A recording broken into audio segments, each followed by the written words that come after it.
Cumprimento a todos os meus irmãos com a paz de Jesus. Seja bem-vindo ao estudo da lição da Escola Sabatina número 13, o Tabernáculo. Antes de começar, vamos orar.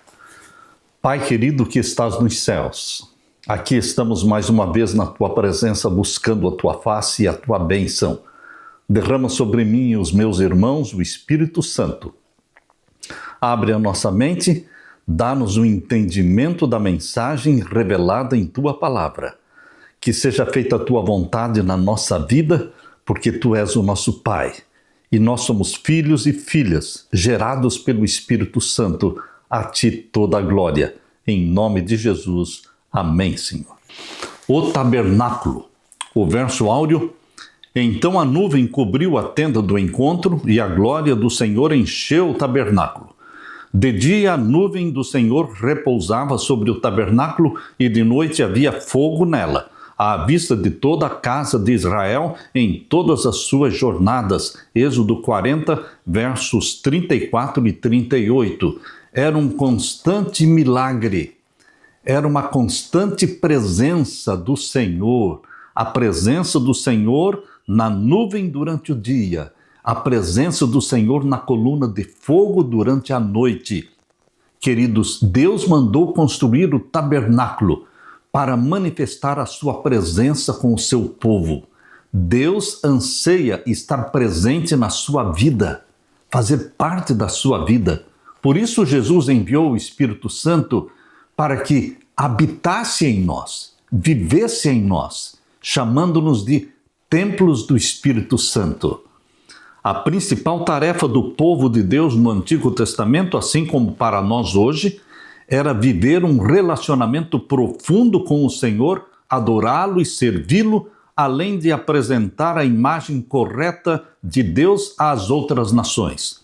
No Jardim do Éden, Adão e Eva se esconderam de Deus porque seu pecado os fez temer, ou seja, sentiram medo de Deus.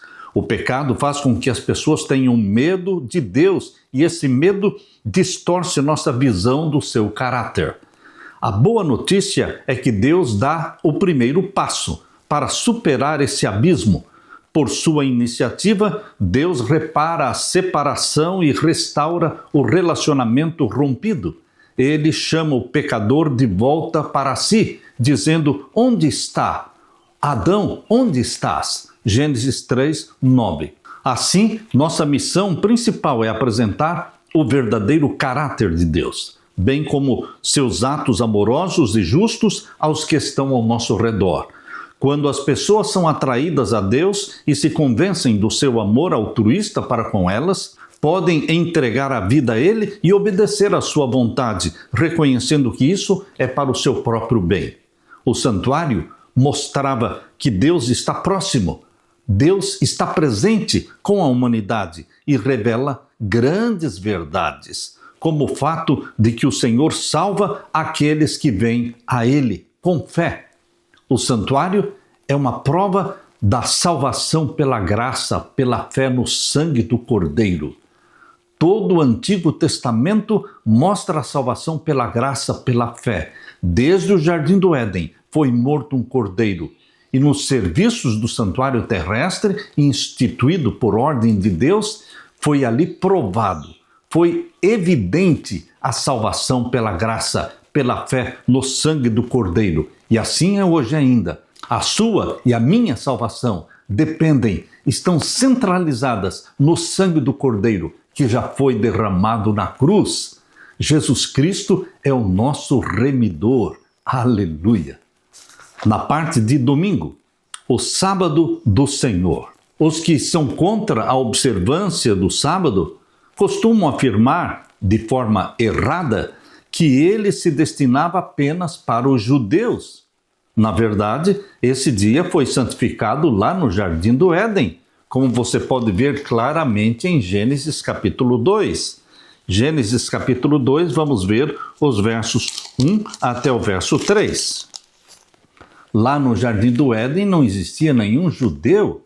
Lá estava Deus, Adão e Eva. E Deus instituiu o sábado. Já está na primeira página da Bíblia. Deus disse: em Gênesis 2, 1-3, assim os céus e a terra e todo o seu exército foram acabados, e havendo Deus acabado no dia 7º a sua obra que tinha feito, descansou no 7º dia de toda a sua obra que tinha feito. E abençoou Deus o dia 7º e o santificou, porque nele descansou de toda a sua obra que Deus criara e fizera. Claro, convincente, irrefutável, é o que Deus está falando em sua palavra. Meu querido irmão, além disso, muitos dizem, os que não querem guardar os mandamentos de Deus, dizem de forma errada que o sábado foi dado para os judeus pela primeira vez no Sinai. Não. Antes do Sinai, Deus já exigia a guarda do sábado. Isto está claramente revelado em Êxodo capítulo 16. A experiência de Êxodo capítulo 16 antecede a dádiva dos 10 mandamentos no Monte Sinai. Esta dádiva dos 10 mandamentos está registrado aqui no capítulo 20 de Êxodo, mas no capítulo 16, Deus nos conta a história do maná. Aqui no capítulo 16 mostra que o maná caía diariamente, menos no sábado, e que eles não poderiam guardar o maná de um dia para o outro porque cheirava mal e criava bichos. Eles deveriam colher somente a porção que eles iam comer no dia. Porém, no 6º dia, ou seja, na sexta-feira, acontecia um milagre. Caía maná em dobro. Isso está aqui em Êxodo capítulo 16. Vocês podem ler o capítulo todo 16 de Êxodo. Mostra que no 6º dia caía maná em dobro. Isto quer dizer que Deus dá a comida do sábado já na sexta-feira. Na sexta-feira, Deus providencia a comida do sábado. O que eu como no sábado é milagres de Deus, é dádiva de Deus. Na sexta-feira caía maná em dobro, outro milagre. Aquilo que eles guardavam da sexta para o sábado não criava bicho, não cheirava mal.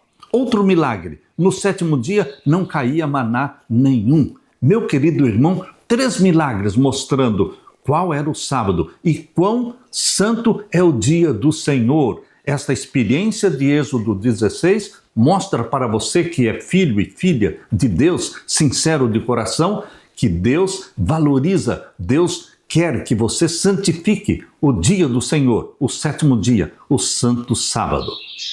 Que verdade foi reforçada ao povo de Deus quando o tabernáculo foi construído? Abra sua Bíblia agora em Êxodo capítulo 35 e vamos ler os versos 1 até o verso 3. Aqui diz: então fez Moisés ajuntar toda a congregação dos filhos de Israel e disse-lhes: estas são as palavras que o Senhor ordenou que se cumprissem. 6 dias se trabalhará, mas o 7º dia vos será santo. O sábado do repouso ao Senhor, todo aquele que fizer obra, nele morrerá.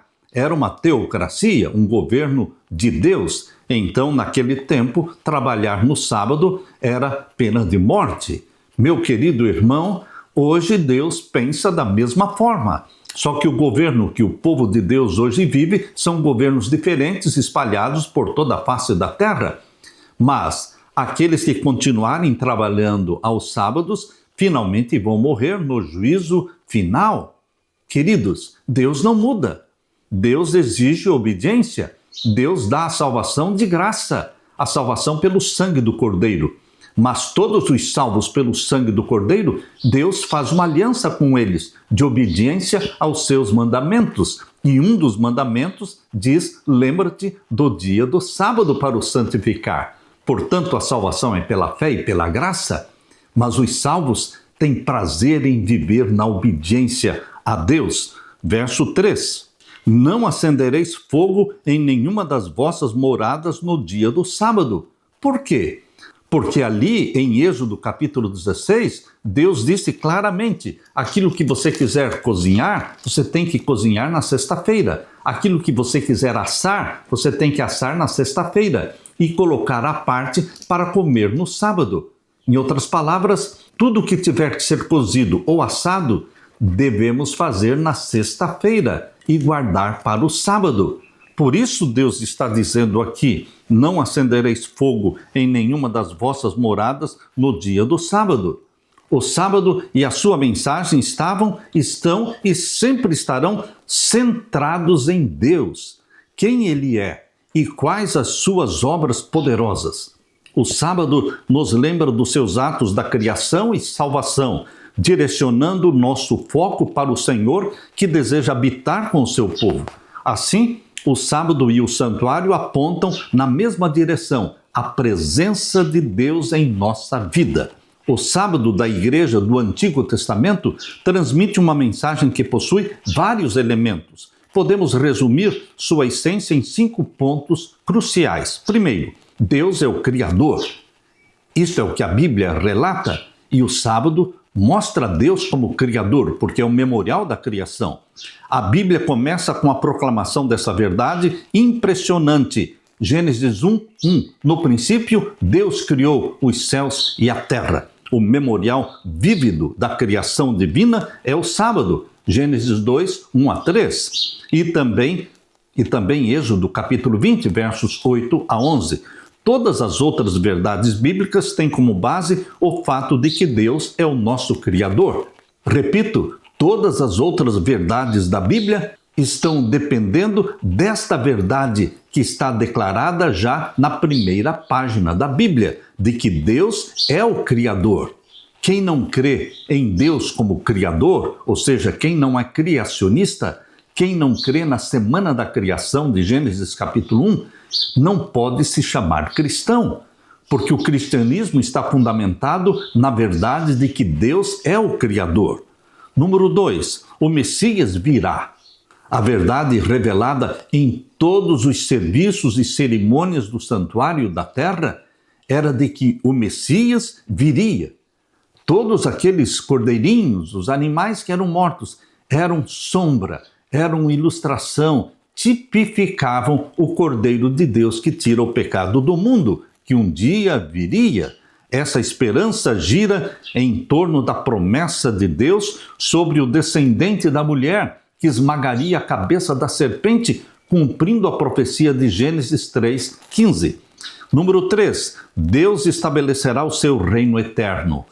As verdades do santuário e as verdades contidas no sábado mostram que Deus estabelecerá o seu reino eterno. O sábado é uma prévia de como será esse reino de Deus. Número 4, a salvação vem do Senhor. Você não se salva a si mesmo, é Deus quem salva você. É Deus que faz por você aquilo que você não pode fazer por si mesmo. É Deus que perdoa o seu pecado, é Deus que dá para você o arrependimento, é Deus que nos lava, nos purifica, e é o Deus que derrama o Espírito Santo sobre nós, fazendo com que o Espírito Santo habite em nós e nos santifique, habilitando-nos para a obediência. Porque sem a habitação do Espírito Santo em nós, não teremos condições de obedecer. A salvação vem do Senhor inteiramente. Não existe salvação pelas obras. Desde o Éden até hoje, a salvação é unicamente pela fé no sangue de Jesus. O povo de Deus testifica que Deus é o seu Salvador Redentor e que a salvação vem como resultado da sua graça e somente dela. Quinto ponto, Deus é o juiz supremo. Existe um juízo. Nós vamos ter que prestar contas diante de Deus de tudo que falamos, pensamos e agimos. Isto está em Eclesiastes capítulo 12. Ali diz, de tudo que se tem ouvido, o fim é, teme a Deus e guarde os seus mandamentos, porque Deus há de trazer a juízo toda a obra, mesmo as encobertas. Deus há de trazer a juízo. Então a verdade bíblica revelada em Eclesiastes capítulo 12, verso 13 e 14, está dizendo que haverá o quê? Um juízo. E a norma do juízo é a lei de Deus, os 10 mandamentos. Meu querido irmão, os que persistentemente desafiam e negam ao Senhor, não o reconhecem como Criador e Salvador, não terão um futuro eterno. Eles serão queimados no lago de fogo e enxofre. Não terão vida eterna. A vida eterna pertence aos filhos e filhas de Deus. O sábado do Senhor é uma marca que distingue, é uma marca característica do povo de Deus na terra. É o selo do Deus vivo. É o sinal que Deus colocou entre ele e o seu povo, como diz Ezequiel capítulo 20, verso 12.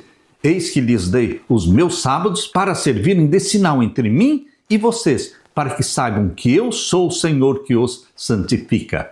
É o sinal que Deus colocou entre ele e você. Cristo nos salva pelo seu sangue, para quê? Não para continuarmos no pecado, e sim para vivermos uma vida de obediência. E o Espírito Santo implanta em você o espírito de obediência aos mandamentos de Deus. Aleluia! Na parte de segunda-feira, oferta e o Espírito. Vamos ler agora Êxodo capítulo 35, os versos 4 em diante. Que lições importantes esses textos apresentam para nós hoje? Aqui diz, a partir do verso 4, falou mais Moisés a toda a congregação dos filhos de Israel, dizendo, esta é a palavra que o Senhor ordenou, dizendo, tomem do que vocês têm uma oferta para o Senhor, cada um cujo coração é voluntariamente disposto, atrará por oferta alçada ao Senhor ouro e prata e cobre, como também azul e púrpura e carmesim e linho fino e pelos de cabra, e peles de carneiro, tintas de vermelho, e peles de teixugos, madeira de cetim, e azeite para a luminária, e especiarias para o azeite da unção e para o incenso aromático, e pedras sardônicas e pedras de engaste para o éfode e para o peitoral, e todos os sábios de coração entre vós virão e farão tudo o que o Senhor tem mandado. O tabernáculo, a sua tenda e a sua coberta, os seus colchetes e as suas tábuas, as suas barras, as suas colunas e as suas bases. A arca e os seus varais, o propiciatório e o véu da coberta, a mesa e os seus varais, e todos os seus vasos, e os pães da proposição, e o castiçal da luminária, e os seus vasos, e as suas lâmpadas, e o azeite para a luminária, e o altar de incenso, e os seus varais, e o azeite da unção, e o incenso aromático, e a coberta da porta à entrada do tabernáculo, o altar de holocausto, e o crivo de cobre que terá seus varais, e todos os seus vasos, a pia e a sua base, as cortinas do pátio, e o verso 18, as estacas do tabernáculo, número 19, os vestidos do ministério para ministrar no santuário. Deus pediu ao povo que doasse tudo o que eles receberam dos egípcios. Eles saíram do Egito ricos, cheios de ouro, prata, pedras preciosas, tecidos, carmesim. Queridos, Deus exigiu que eles fizessem as doações para a construção do tabernáculo. E aqui diz o capítulo 35 e o verso 30. Depois disse Moisés aos filhos de Israel, eis que o Senhor tem chamado por nome a Bezaleel, o filho de Uri, filho de Ur, da tribo de Judá, e o Espírito de Deus o encheu de sabedoria, entendimento e ciência em todo artifício, para inventar invenções, para trabalhar em ouro e em prata e em cobre, e em artifício de pedras para engastar, e em artifício de madeira para trabalhar em toda obra esmerada. O Espírito Santo de Deus encheu Bezaleel de sabedoria para trabalhar em todo artifício. E aqui diz o verso 35, encheu-os de sabedoria do coração para fazer toda obra de mestre, e a mais engenhosa, e a do bordador em azul, e em púrpura, em carmesim, e em linho fino, e a do tecelão, fazendo toda obra e inventando invenções. Deus chama, Deus provê os recursos e Deus capacita, dando sabedoria. Assim foi no passado e assim é hoje. Deus chama você, meu querido irmão. Deus provê os recursos e Deus também derrama o Espírito Santo, habilitando-o com dons dados para a edificação da sua igreja. Que lições importantes nós aprendemos aqui, porque Deus é quem faz tudo em todos. E ainda no capítulo 36, 1 a 7, está dizendo, e assim obraram Bezaleel e Aholiabe, todo homem sábio de coração, a quem o Senhor deu sabedoria. E o verso 5, e falaram a Moisés, dizendo, o povo traz muito mais do que basta para o serviço da obra que o Senhor ordenou se fizesse. Então mandou Moisés que fizessem passar numa voz pelo arraial, dizendo, nenhum homem nem mulher faça mais obra alguma para a oferta alçada do santuário. Assim o povo foi proibido de trazer mais. porque tinham matéria bastante para toda a obra que havia de fazer-se e ainda sobejava. Meu querido irmão, eles trouxeram tanto que Moisés teve que dizer: não precisam trazer mais, já temos o suficiente. O povo trazia muito mais do que era necessário, porque o material que tinham era suficiente para toda a obra que se devia fazer e ainda sobrava. Êxodo 36, verso 7. Pela orientação do Espírito Santo, Deus equipou, Deus capacitou o povo para construir o tabernáculo com exatidão. O Senhor encheu Bezaleel, Aholiabe e outras pessoas do Espírito Santo, dando-lhe sabedoria, habilidade e pleno conhecimento artístico. Era um projeto gigantesco e tinha que ser realizado exatamente de acordo com o modelo que Deus havia mostrado para Moisés. O dom do Espírito Santo estava relacionado a coisas úteis. Como diz em 1 Coríntios, capítulo 12, verso 7, que os dons do Espírito Santo são dados para aquilo que é útil. 1 Coríntios 12, 7. Deus não dá dons do Espírito Santo para coisas inúteis. Os dons são dados para a edificação da igreja.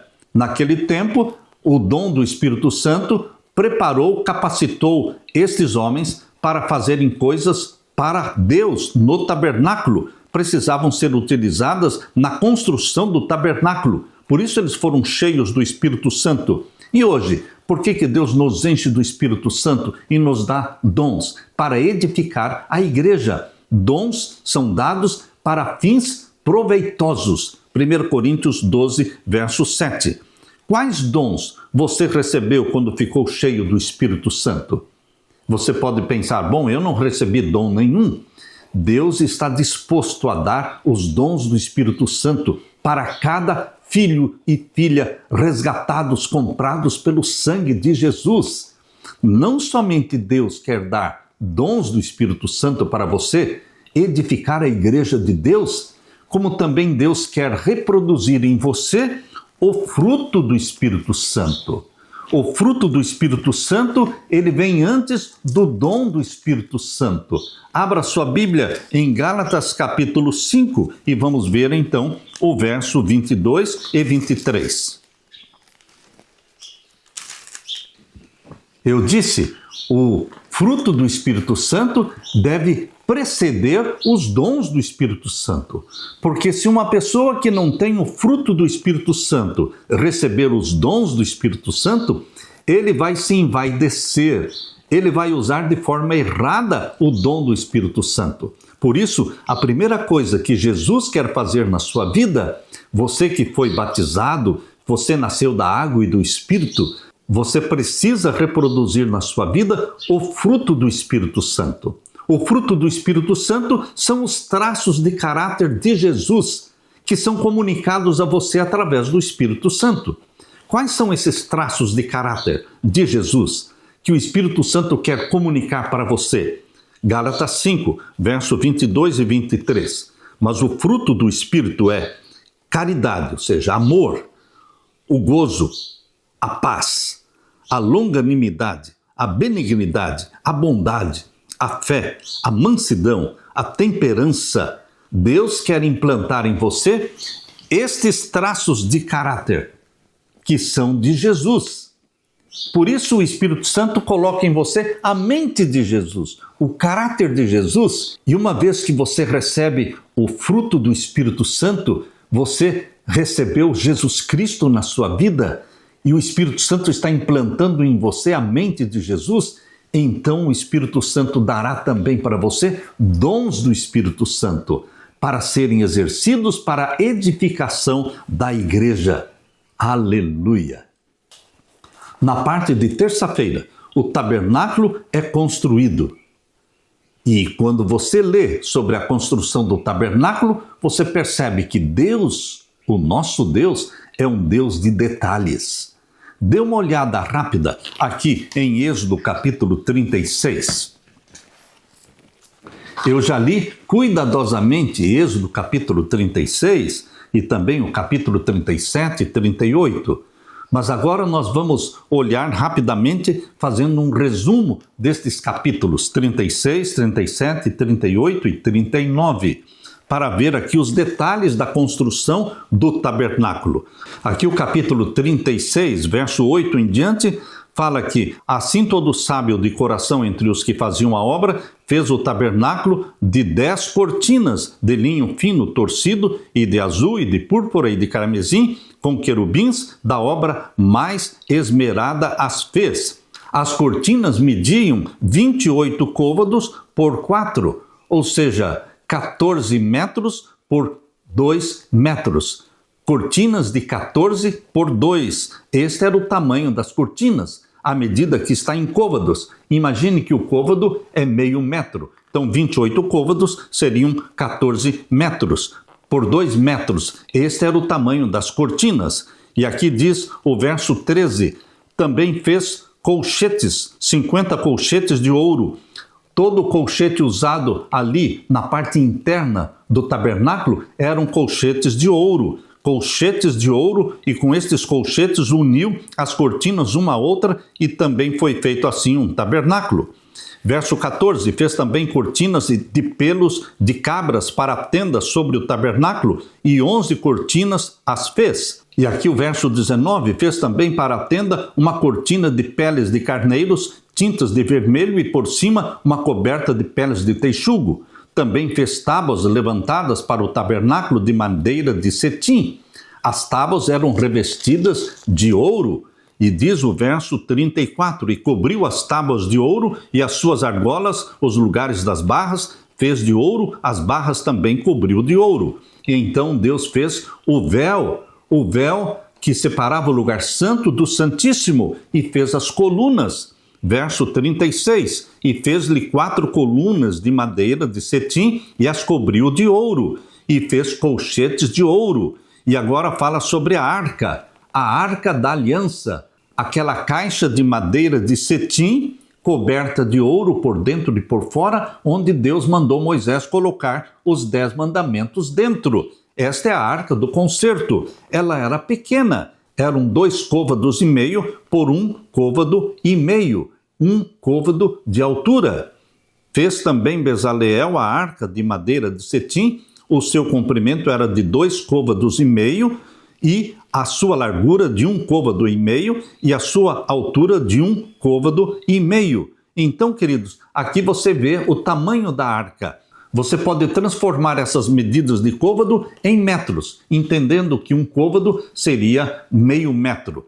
2 côvados e meio de comprimento, então seria 1,25 m. A largura era de 1 côvado e meio. Para você entender melhor, você deve transformar os côvados em metros ou centímetros. E aqui diz que esta arca foi coberta de ouro por dentro e por fora, verso 2. E fez-lhe uma coroa de ouro ao redor, que era o propiciatório, essa coroa de ouro ao redor da arca, e fundiu-lhe 4 argolas de ouro aos seus 4 cantos, num lado 2 e no outro lado 2 argolas. E aqui diz o verso 6, falando sobre o propiciatório, que era a tampa da arca. Fez também 2 querubins de ouro sobre o propiciatório de um lado, e outro lado da arca existiam 2 anjos querubins. E ainda no verso 10 fala sobre a mesa, que Deus mandou construir, a mesa que receberia os pães, os 12 pães da proposição. Esta mesa media 2 côvados por 1,5 de altura. Fez também o castiçal, verso 17, fez também o castiçal de ouro puro, de obra batida fez este castiçal, o seu pé e as suas canas, os seus copos, as suas maçãs e as suas flores da mesma peça, o castiçal com 7 lâmpadas. E o verso 25 diz, e fez também o altar de incenso.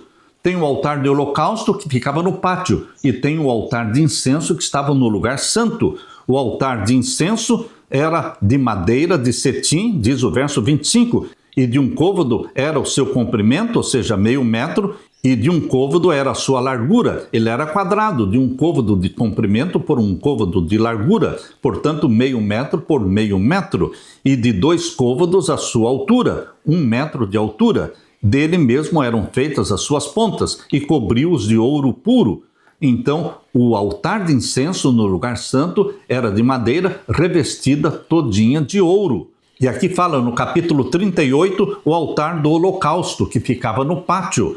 Este altar do holocausto era de 5 côvados de largura por 5 côvados de comprimento, era quadrado por 3 côvados de altura. Fez também o altar do holocausto de madeira de cetim, de 5 côvados era o seu comprimento, de 5 côvados a sua largura, quadrado, e de 3 côvados a sua altura. E o verso 8 fala também, fez a pia de cobre. Entre o altar de holocausto e o lugar santo existia ali no pátio a pia, feita de cobre. O pátio, ele media 100 côvados por 50, ou seja, 50 metros por 25, 50 metros de comprimento por 25 de largura. Este era o tamanho do pátio, todo cercado por cortinas. No capítulo 39, nós lemos sobre as vestes dos sacerdotes. Deus deu orientações com detalhes de como a veste dos sacerdotes e do sumo sacerdote deveriam ser fabricadas. Capítulo 39, verso 1 diz: assim fizeram os vestidos santos para Arão, como o Senhor ordenara a Moisés. Assim fez o éfode de ouro, de azul e de púrpura e de carmesim e de linho fino torcido. E aqui diz o verso 5 que tinha um cinto de artifício do éfode. E o verso 7, também prepararam as pedras sardônicas engastadas em ouro, lavradas com gravuras de selo com os nomes dos filhos de Israel. Então tinha o nome das 12 tribos de Israel nessas pedras engastadas em ouro. E aqui diz o verso 8, e fez também o peitoral de obra do artífice, como a obra do éfode de ouro. Então existia o peitoral que o sumo sacerdote usava. E aqui diz o verso 9, quadrado fizeram o peitoral, o seu comprimento era de 1 palmo e a sua largura de 1 palmo dobrado. E engastaram nele 4 ordens de pedras. O peitoral tinha quais pedras? Uma ordem era feita de sárdia, topázio e carbúnculo, a segunda ordem era feita de esmeralda, safira e diamante, e então a terceira ordem era feita de jacinto, ágata e ametista, e a quarta ordem era feita de turquesa, sardônica e de jaspe. Estas pedras, pois, eram segundo os nomes dos filhos de Israel, 12 segundo os seus nomes, de gravura de selo, cada uma com o seu nome, segundo as 12 tribos. Este era o peitoral. Meu querido irmão, aqui no capítulo 39, verso 30, diz: fizeram também a folha da coroa de santidade de ouro puro, e nela escreveram o escrito como de gravura de selo, santidade ao Senhor. Na fronte do sacerdote, do sumo sacerdote, estava esta coroa, a folha da coroa da santidade de ouro puro, com a inscrição Santidade ao Senhor. Os israelitas construíram minuciosamente o tabernáculo e as instruções que Moisés havia recebido no Monte Sinai foram seguidas atentamente. Diversas peças foram construídas.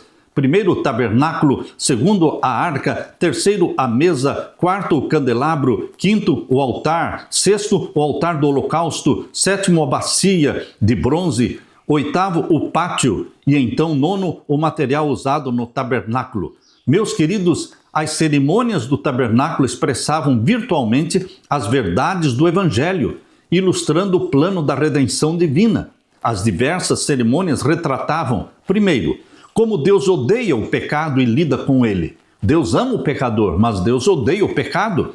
Número 2, como salva os que se arrependem. Número 3, qual será o destino dos ímpios? Número 4, como o Senhor garantirá uma eternidade gloriosa sem a presença do mal, ou seja, o novo céu e a nova terra. Duas cerimônias diferentes, mas intimamente relacionadas, eram realizadas no santuário. Uma cerimônia diária e uma cerimônia anual. No serviço diário existia a morte de 2 cordeiros. É o contínuo sacrifício, um cordeirinho que morria às 9 da manhã, outro cordeiro que morria às 3 da tarde. Este era o serviço diário do sacerdote. Mas existia o serviço anual, que era no dia 10 do 7º mês, o dia da expiação, o dia do juízo. O perdão era dado diariamente pelo sacrifício feito do cordeiro da manhã e do cordeiro da tarde, estava Deus provendo perdão para todo o povo de Israel. Diariamente o perdão era provido. Mas, queridos, uma vez por ano era o dia do juízo. Deus tem o juízo celestial. O juízo celestial está tipificado pelo juízo que existia no dia da expiação, dia 10 do 7º mês, chamado de purificação do santuário. O serviço anual ilustrava como Deus eliminaria o pecado, resolvendo esse problema, garantindo uma eternidade livre do mal. Esse ministério de duas fases se cumpre no ministério de Cristo lá no santuário do céu, em duas etapas, no santuário celestial, onde ele efetua a obra de Deus em nosso favor. Quando Jesus subiu ao céu, ele inaugurou o santuário celestial no dia do Pentecostes e iniciou ali o ministério no lugar santo, sendo intercessor, mediador nosso. Esta é a primeira fase no santuário celestial. Mas a segunda fase começou em 1844, o dia da purificação do santuário celestial. O juízo celestial começou em 1844, como a profecia de Daniel 8,14 indica de forma matemática e exata. A profecia dos 2.300 anos, que acabaram em 1844, mostra que a purificação do santuário celestial, o dia do juízo celestial, começou ali em 1844, começando pelo juízo dos mortos. Portanto, meu querido irmão, as duas fases no ministério do santuário da terra, o serviço diário e o serviço anual, eram profecias. Os serviços diários apontavam para a intercessão contínua de Jesus Cristo no lugar santo do santuário celestial. E o serviço anual, o dia da purificação do santuário, indicava o juízo celestial, que começou em 1844. Queridos, o santuário da terra era uma representação do plano da salvação. As próprias festas do santuário da terra, a festa da Páscoa, a festa dos pães asmos, a festa das primícias, a festa do Pentecostes, a festa das trombetas, a festa da expiação no dia 10 do 7º mês e, finalmente, a festa dos tabernáculos, a festa da colheita, que durava 7 dias, essas 7 festas eram proféticas, eram profecias apontando para o ministério de Jesus Cristo, que morreu exatamente no dia da Páscoa, que ressuscitou exatamente no dia das primícias, que inaugurou o santuário celestial exatamente no dia do Pentecostes. Queridos, e iniciou a purificação do santuário celestial, o juízo celestial, exatamente no dia 10 do 7º mês do ano 1844, conforme mostra a profecia de Daniel 8,14, os 2.300 anos. E a última festa, que é a festa da colheita, que dura 7 dias, é uma profecia da volta de Jesus para buscar a sua igreja e arrebatá-la para o céu numa viagem espacial de 7 dias. Aleluia! Aleluia! Na parte de quarta-feira, a presença de Deus no tabernáculo. O mais importante em todo o tabernáculo não eram os móveis, não eram os utensílios, não eram as cerimônias. O mais importante de tudo era a presença de Deus no tabernáculo.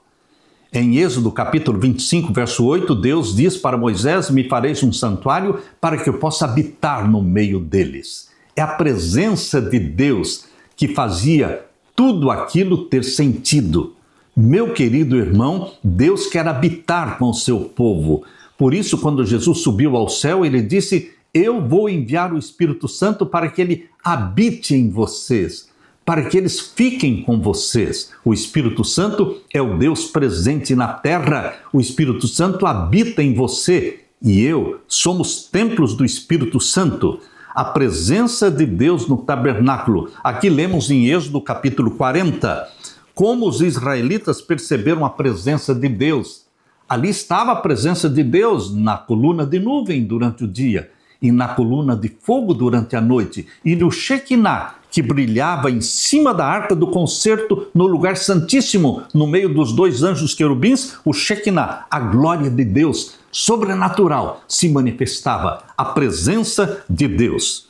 No capítulo 40 de Êxodo diz, no primeiro mês, verso 2, no primeiro mês, no primeiro dia do mês, levantarás o tabernáculo da tenda da congregação. E aqui vem a orientação no capítulo 40, como Moisés deveria montar o tabernáculo, peça por peça, utensílio por utensílio. E depois de tudo montado, tudo que estava no pátio foi montado, tudo que pertencia ao lugar santo foi montado, o candeeiro com 7 lâmpadas, o altar de incenso, a mesa com os pães da proposição, e então foi colocada a cortina separando o lugar santo do santíssimo, e então foi colocada a arca do concerto com os 10 mandamentos no lugar santíssimo.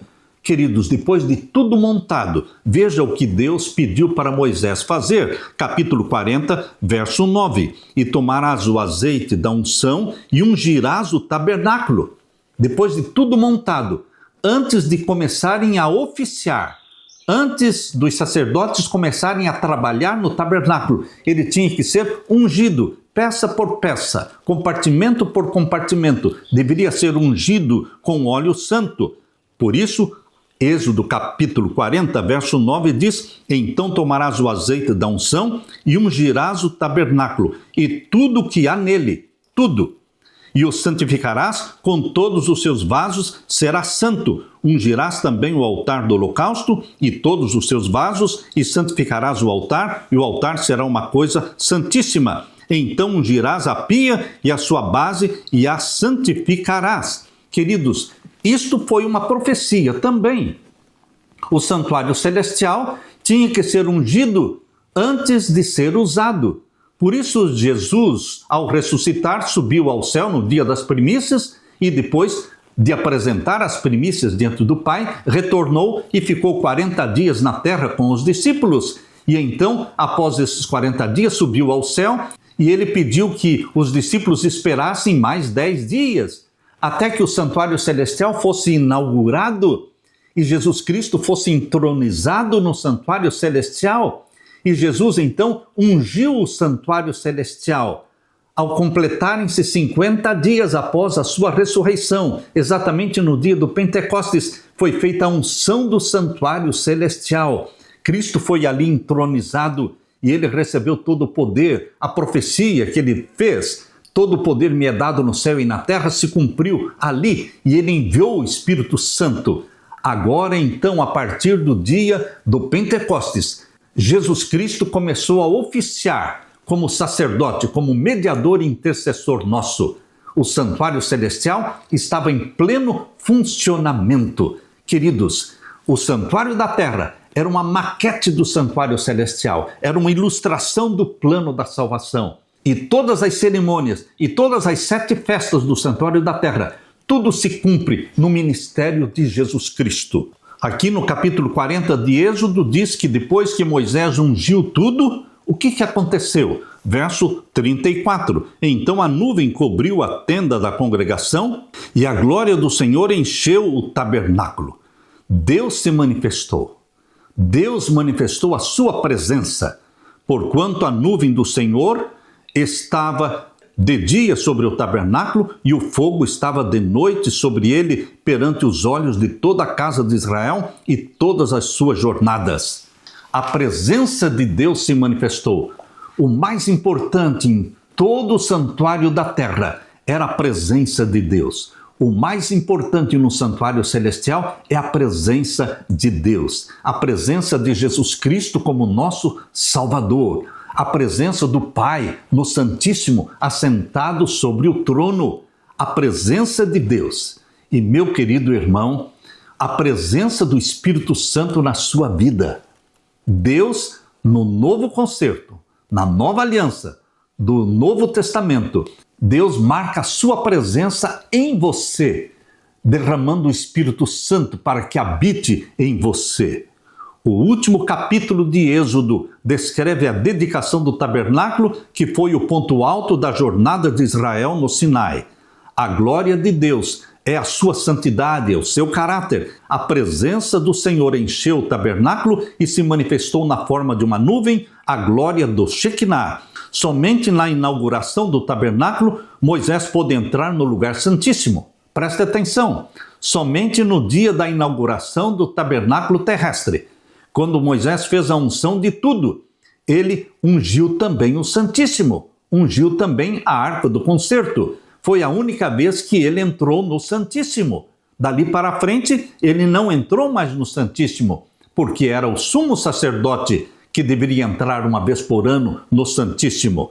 Meu querido irmão, nós deveremos experimentar a presença de Deus na nossa vida. Deus quer que você seja a habitação do Espírito Santo, meu querido irmão. O Espírito Santo quer viver em você, torná-lo santo, porque Deus é santo.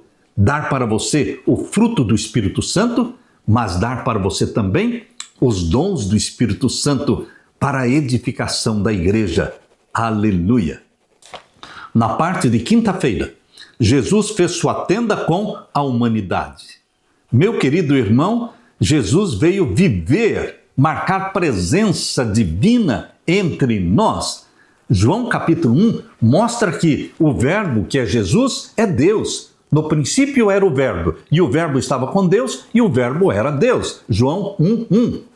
E no capítulo 1 de João, verso 14, diz: e o verbo se fez carne, e habitou entre nós, cheio de graça e de verdade. Queridos, Jesus Cristo veio fazer habitação entre nós. Ele viveu 33 anos na terra, e subiu ao céu, e mandou o Espírito Santo, para que através do Espírito Santo, ele, Jesus, continue vivendo em você. O Espírito Santo vivendo em mim é Jesus vivendo em mim, porque ele implanta em nós a mente de Jesus. A encarnação de Jesus é um mistério, bem como uma ciência que os redimidos estudarão por toda a eternidade. O apóstolo João afirma que Cristo, ao tomar sobre si o corpo humano, veio habitar conosco de uma forma concreta. Ao se tornar carne, Jesus se assemelhou ao que Deus fez no Antigo Testamento, quando habitou com os israelitas no tabernáculo do Sinai e no deserto, enquanto viajavam para a terra prometida. Durante a sua encarnação de 33 anos na terra, Jesus armou seu tabernáculo com a humanidade. Que privilégio indescritível! O Deus eterno desceu até nós como um de nós para nos garantir que ele realmente é Emanuel, Deus conosco, Mateus 1:23. Em Mateus 18:20, Jesus disse que onde estiverem 2 ou 3 reunidos no seu nome, ali ele estará no meio deles. Jesus quer marcar presença. Como? Através do Espírito Santo. Com o corpo humano que Jesus preferiu manter por toda a eternidade, ele não pode estar presente em todos os lugares ao mesmo tempo. Mas o Espírito Santo enviado por Jesus Cristo pode estar presente com todos os crentes, em todos os lugares, em todas as igrejas. Através do Espírito Santo, Jesus está presente com você. Jesus diz em Apocalipse 3:20, eis que estou à porta e bato. Se alguém ouvir a minha voz e abrir a porta, entrarei em sua casa e cearei com ele e ele comigo. Jesus quer marcar presença na sua vida. Eis que estou à porta e bato. Você precisa abrir a porta para Jesus. Para quem Jesus está enviando esta mensagem? Não foi para Éfeso, não foi para Esmirna, não foi para Pérgamo, Tiatira, Sardo, Filadélfia. É para o povo de Laodiceia. Jesus quer entrar na sua vida, meu irmão. Não deixe Jesus fora da sua vida. Ele está à porta e ele bate, pede entrada, porque ele quer cear com você, quer ter amizade íntima com você. Receba Jesus Cristo. Apocalipse capítulo 21, verso 1-3, diz que Jesus Cristo vai trazer o tabernáculo celestial, o santuário celestial, que é a Nova Jerusalém. Qual é a prova de que o tabernáculo celestial é a Nova Jerusalém? A própria Bíblia diz, em Apocalipse capítulo 21, abra sua Bíblia. Aqui no capítulo 21 diz que este santuário celestial, o tabernáculo de Deus que está no céu, vai descer à terra e vai estar conosco por toda a eternidade. A Nova Jerusalém é a capital da nova terra. Habitará conosco Deus o Pai. Ali estará o trono do Deus Pai, ali estará o trono do seu Filho Jesus Cristo por toda a eternidade, habitando conosco. Aleluia! Leia Apocalipse 21, verso 1-3. E vi um novo céu e uma nova terra, porque já o primeiro céu e a primeira terra passaram e o mar já não existe. E eu, João, vi a santa cidade, a nova Jerusalém, que de Deus descia do céu, adereçado como uma esposa ataviada para o seu marido. E ouvi uma grande voz do céu que dizia: eis aqui o tabernáculo de Deus. É Deus que está dizendo que a nova Jerusalém é o tabernáculo de Deus, é o santuário celestial que desce para a terra no final dos 1000 anos. Os 1000 anos estão em Apocalipse 20. E a descida da nova Jerusalém está no capítulo 21. E a voz que João ouviu dizia, verso 3, e ouvi uma grande voz do céu que dizia: eis aqui o tabernáculo de Deus com os homens, pois com eles habitará. O que é mais importante? O que sempre foi importante? A presença de Deus. Lá no Jardim do Éden, Deus marcava presença conversando diariamente com Adão e Eva. E quando Adão e Eva pecaram, Deus marcou presença buscando: Adão, Adão, onde você está? Deus quer marcar a presença dele com você, na sua vida, derramando o Espírito Santo sobre você. E na eternidade, no novo céu e na nova terra, Deus vai marcar presença, porque ele habitará aqui no planeta Terra. A nova Jerusalém vai descer do céu. E nela está o trono do Pai e o trono do Filho, diz o capítulo 22. Veja aí o capítulo 22, vemos então o verso 3. E ali nunca mais haverá maldição contra alguém, e nela estará o trono de quem? Do Pai, de Deus, o Pai, e do Cordeiro, que é Jesus Cristo, e os seus servos o servirão. Você é o servo de Deus, você, filha de Deus, é serva de Deus, e nós estaremos diante de Deus, de sábado em sábado. Isaías 66, verso 22 e 23. Abra sua Bíblia, Isaías 66, e os versos 22 e 23. Menciona aqui: Deus estará habitando na Nova Jerusalém. E a Nova Jerusalém será o local de encontro. O santuário da terra era um lugar de encontro de Deus com seu povo. E a Nova Jerusalém será também um lugar de encontro entre Deus e o seu povo. Por quê? Porque nós vamos vir à Nova Jerusalém uma vez por mês e uma vez por semana. Na lua nova, teremos uma festa para comer do fruto da árvore da vida na Nova Jerusalém, que estará na terra. Vamos comer do fruto da árvore da vida, que está plantada de uma margem e a outra margem do rio da água da vida que procede do trono de Deus.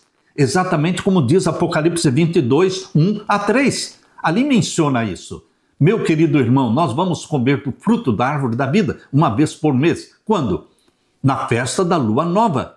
Aqui diz no capítulo 66 de Isaías, verso 22. Porque como os céus novos e a nova terra que hei de fazer estarão diante da minha face, diz o Senhor, assim há de estar a vossa posteridade e o vosso nome. Quando? Verso 23. E será que de uma lua nova a outra, ou seja, mensal, para comer do fruto da árvore da vida. E qual é a outra reunião? E desde um sábado até o outro, virá toda a carne adorar perante mim, diz o Senhor. A Nova Jerusalém é um ponto de encontro, porque é o santuário de Deus que vai descer do céu. E nós vamos adorar a Deus de sábado em sábado. E vamos comer da árvore da vida de lua nova em lua nova. Meu querido irmão, esse presente Deus está preparando para você. Que você abra o seu coração, que você receba Jesus Cristo na sua vida, que você seja batizado pelo Espírito Santo, tornando-se morada do Espírito Santo. É o meu desejo. Amém e amém. Deixe-me orar com você. Pai querido que estás nos céus, obrigado pela promessa de que o Senhor marcará a presença tua, eterna, conosco, através da Nova Jerusalém, aqui, sendo a capital da nova terra. E o trono do Deus Pai e do Filho estarão ali, na Nova Jerusalém, onde será um ponto de encontro entre nós e o nosso Deus. Bendito seja Deus. Que Deus derrame sobre mim e os meus irmãos o Espírito Santo, marcando presença na nossa vida, preparando-nos para esta presença eterna contigo na nova terra. Ó meu querido Jesus, muito obrigado por essas promessas preciosas. Fica conosco, fica com os meus irmãos, pois é em teu nome, Jesus, que pedimos e agradecemos. Amém e amém, Senhor. Que Deus derrame sobre você, meu irmão, minha irmã, a paz que vem de Jesus. Amém.